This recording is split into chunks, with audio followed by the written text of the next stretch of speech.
Ao anatin'ny vaovao ara-tsosialy ihany mofo mahakasika ny ady tany kosa taorian'ny fitarainana izay nataon'ny fokonolona avy any Analavory teo anivon'ny fikambanana Hafari Malagasy dia nisy ny fidinan'ny tompon'andraikitra avy ao amin'ny Hafari teny an-toerana. Arahantsika avy hatrany ny andinindin'ny vaovao. Misy ny olona izay milaza fa tompon'ny tany iray ao Analavory, tany izay efa nambolen'ny fokonolona hatry ela. Raha ny fantatra dia tany iray titré sy borné anavaza taloha izay nody tamin'ny taona 1970 io toerana io ary namela ny fokonolona amboly eo ny tenany. Nidina teny an-toerana ny jery izany moa ny avy ao amin'ny Hafari Malagasy. Dia avy eo nisy mpiasan'io vazaha io zany ny teny hoe tompon'le tany dia tsy navelana ambolen'le olona dia mifampitory ny fokonolona sy olona io dia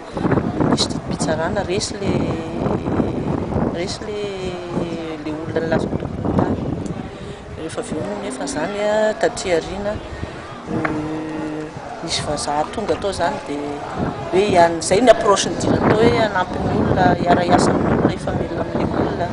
olona daholo nampamboleny hazo nampamboariny trano hoe atao fianarana ho an'ny ankizy fa ny olona miasa zany fa ny matière première reny izy nampiasa azy nanome azy dia rehefa avy eo nefany faritany tsikelikely le tany dia lazainy anazy daholo amin'izao na tanety na tanimbary lazain'le olona le fokonolona hoe 200 hectares zany lazain'le vazaha fa hoe an'le vazaha dia izay nahatonga le olona nitaraitra zany hoe tena ahoana ny atao dia nanatona ny Hafari zany zareo dia nandeha tany miaraka amin'ny président ny Hafari dia